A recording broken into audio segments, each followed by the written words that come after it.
জল যন্ত্রণা নিত্যসঙ্গী কৃষ্ণনগরের মানিকপাড়া এলাকার মানুষদের।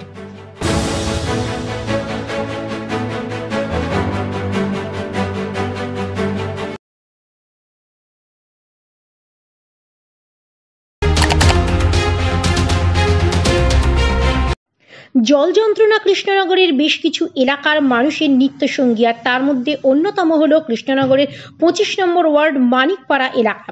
জানা যায় ওই এলাকাটি বরাবরই নিচু। এলাকাবাসীদের জল যন্ত্রণায় ভুগতে হয় অযোধ্যারায় বৃষ্টি নামলেই।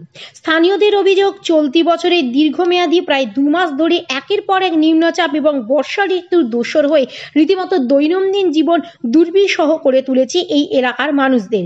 স্থানীয় মানুষরা জানাচ্ছেন, দীর্ঘমেয়াদী সময় এই এলাকার টাওয়ার মাঠ অঞ্চলে জল জমে থাকায় একদিকে যেমন তাদের যাতায়াতের অসুবিধে হচ্ছে, অপরদিকে জল পচে দুর্গন্ধ ছড়ানোর পাশাপাশি ডেঙ্গুর আশঙ্কা করছেন স্থানীয়রা। পাশাপাশি কৃষ্ণনগর 25 নম্বর ওয়ার্ডের যে সকল স্থানীয় বাসিন্দারা উইমেন্স কলেজ সংলগ্ন এলাকায় যাতায়াতের জন্য এই পথ ব্যবহার করেন, তারাও চরম সংকটের মুখোমুখি হচ্ছেন বলেই জানা যাচ্ছে।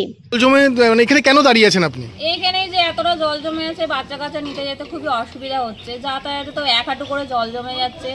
আর কতদিন জলটা জমে আছে? এটা তো 1-1.5 মাস হয়ে গেল এখানটাতে জল জমে আছে। প্রচন্ড অসুবিধা হচ্ছে যাওয়া আসাতে। তো দেখুন চারি সাইডে জল এখানে এসে জমা হচ্ছে। এখানটাতে বৃষ্টি পড়ছে, আবার সেই অত দূর জল অব্দি ভর্তি হয়ে যাবে, আবার একটুখানি বৃষ্টিটা কমছে, একটু শুকিয়ে যাচ্ছে, তাছাড়া মানে জলই কমছে না এখানটাতে করে আমাদের। বাচ্চাদের আনা নেওয়ার ক্ষেত্রে বাচ্চাদের তো প্রচন্ড অসুবিধা হচ্ছে। সেই কি বলবো আর, মানে যেতে আসতে আমাদের বাচ্চাদের স্কুল ড্রেস আছে।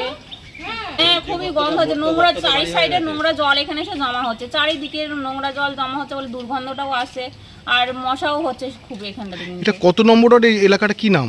এটা তো মানিকপাড়া 24 নম্বর ওয়ার্ড। এটা অপরদিকে কৃষ্ণনগর 24 নম্বর ওয়ার্ডের কাউন্সিলর পলাশ দাস জানাচ্ছেন, কৃষ্ণনগর 25 নম্বর ওয়ার্ডের অন্তর্গত এলাকায় জল বার করার জন্য পৌরসভা থেকে যে 2টি পাম্প মেশিন নেওয়া হয়েছিল, সেগুলি বিকল হওয়ায় কাজ সাময়িকভাবে বাধাপ্রাপ্ত হলেও পুনরায় জল নিকাশির কাজ শুরু হয়েছে। পাশাপাশি তিনি আরও জানান, চলতি বছরে মাত্রাতিরিক্ত বৃষ্টিপাত কৃষ্ণনগরের বিভিন্ন ওয়ার্ডে জল জমার অন্যতম কারণ হয়ে দাঁড়িয়েছে। যদিও এই প্রাকৃতিক দুর্যোগের সাথে মোকাবিলায় সর্বদাই মানুষের সেবায় তিনি এলাকার মানুষের পাশে আছেন বলেই জানাচ্ছেন। আপনাদের যে জায়গাটাই বলছেন টাওয়ারের মাঠ, এটা একদম নিচু ডাউন এলাকা। আমরা কৃষ্ণনগর মিউনিসিপ্যালিটিতে ধরুন অনেকগুলো মোটর ছিল, কিন্তু এবার যেহেতু বর্ষায় প্রচণ্ড পরিমাণ বর্ষা হয়েছে, বিভিন্ন ওয়ার্ডে মোটরটা চলে গেছে। আমাকেও 2টো মোটর দেওয়া হয়েছিল। সেই 2টো মোটরের মধ্যে 2টো মোটরই ওইখানে কাজ করতে করতে জ্বলে গিয়েছে। ন্যাচারালি সেই মোটরটা না সারানো অবধি সম্ভব হচ্ছে না, যে কারণের জন্য আগামীকাল থেকে একটা মোটর আজকে নিয়ে এসে আবার চালানো হয়েছে, জল বের করানো হচ্ছে।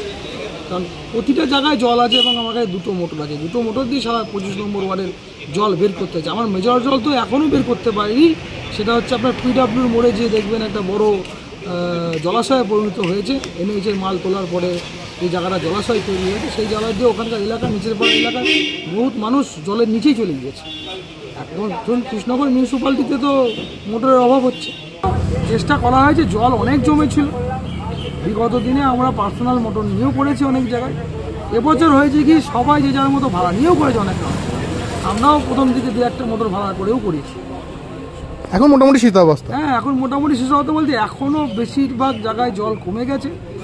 আপনার অঞ্জনা খালের যেহেতু জলটা আমরা বের করতে পেরেছি পাম্প চালিয়ে, সেজন্য আর সবথেকে বড় সমস্যা জলটা বের করবো যে জায়গায় জলটা আপনার এখনও স্ট্যাগনেন্ট হয়ে আছে, সেই জায়গাটার জলটা বের করতে গেলে তো আপনার ড্রেনে যেতে হবে। সেই জায়গাতে ড্রেনটা অনেক দূর।